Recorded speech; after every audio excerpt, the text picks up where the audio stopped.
नाथ श्री जगन्नाथ मद्गुरु श्री जगद्गुरु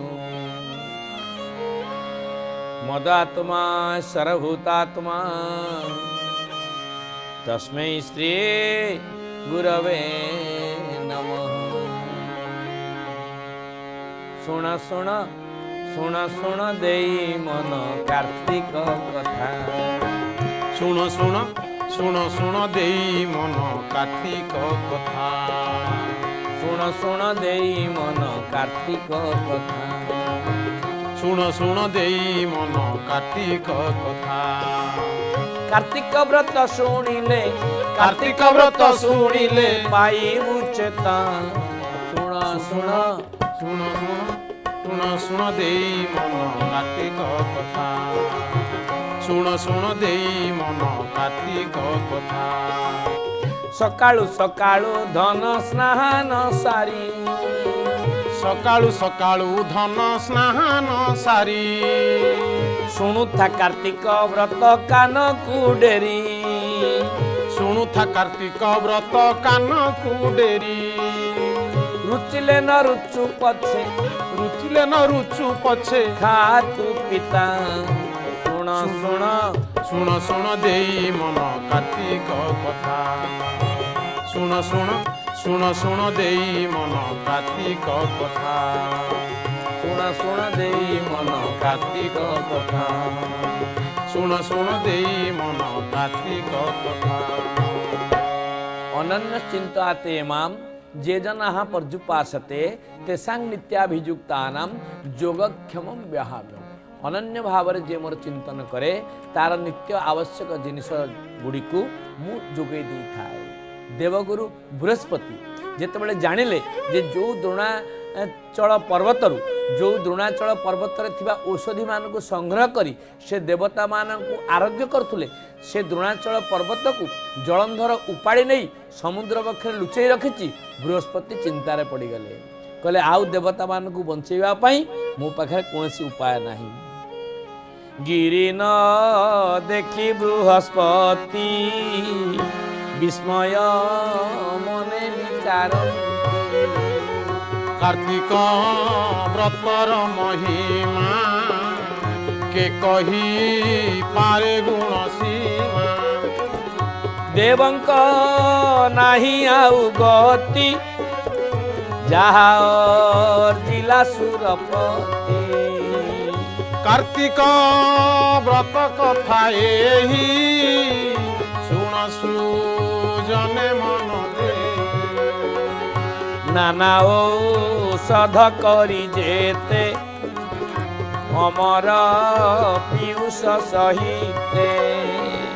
संसार मध्य जेते धर्म कार्तिक संगे नुहे भूपते रखिथिली तही मोबिनु न चिन्हन्ति के। काटिले संसार बंधन पाइबु श्री मधुसूदन। एबे तो बुद्धि नाही आउ काली समरे के बाजी। आनंदे बोलो राधा राधा राधा हरिवे सर्वबाधा। एमंते गुरु शिक्षा पाई सकल देवलोक जाई।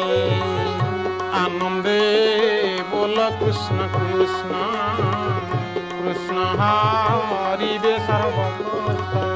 देवगुरु बृहस्पति मने मने विचार कले आसंता काली देवता मानकु जलंधर दैत्य माने जेतेबेले मारिबे आउ तांकु बंचैबा पाई मो पाखरे कोनोसी प्रकार आधार नाही।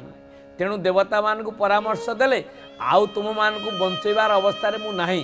जदि जलंधर ठारू बंचिबाकु चाहुच इंद्रर पाप ठारू बंचिबाकु चाहुच शिवंकर कोपरु सृष्टि हेतिबा जलंधर ठारू बंचिबाकु चाहुच तेबे एबे लुचिबा छड़ा तुम पाखरे उपाय नाही। देवता मानकु देवगुरु बृहस्पति कहले गिरीर कोरणरे कोटरे लुचि जाओ। कहले गुपते रहिले निश्चिते देवंकु न देखी दैते। कार्तिक व्रतर महिमा के कही पारे गुण सीमा। कहले जेतले गुप्तरे देवता माने लुचिकी रहिले सकाळु युद्ध करने को देवता माने आसिले नहीं। जलंधर मने मने चिंता कला ये देवता माने गले कुआडे युद्ध को आसुना कहीं आउ रहिले कोठी। यही चिंतारे मने मने भाविला जे देवता माने जोठी भी लुचि थांतु मु तांकु धरिबी एवं बद्ध करिबी।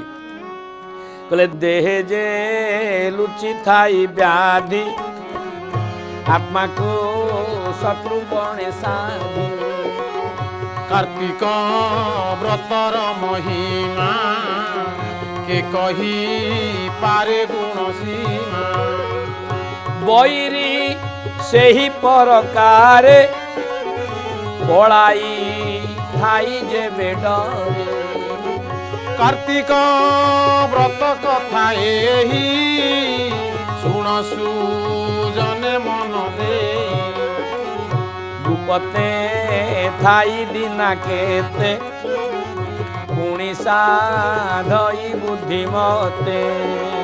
संसार मध्य जेते धर्म नुहे कार्तिक संगे कले शरीर भितर थिबा रोग देहरे थिबा व्याधि टिके उपशम हो गले ता निराकरण हो जाइछि बोले चिंता करी जदि से रोग को अवहेला करा जाए पुनर्बार से रोग शरीर को आक्रमण करी नयनांत अवस्था करे।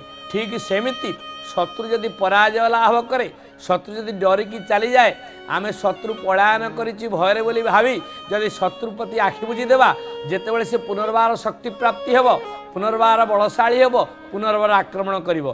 तेणु भागवत रे कहा जाइछि मूळु मारिले जीव सरी देवंक संगे किंपा करी। गोविंद गोविंद गोविंद पदुगणुछि मत। बोल बाबाजी महाराज गुरुदेव श्री महाराज चंद्रदास महाराज की जय।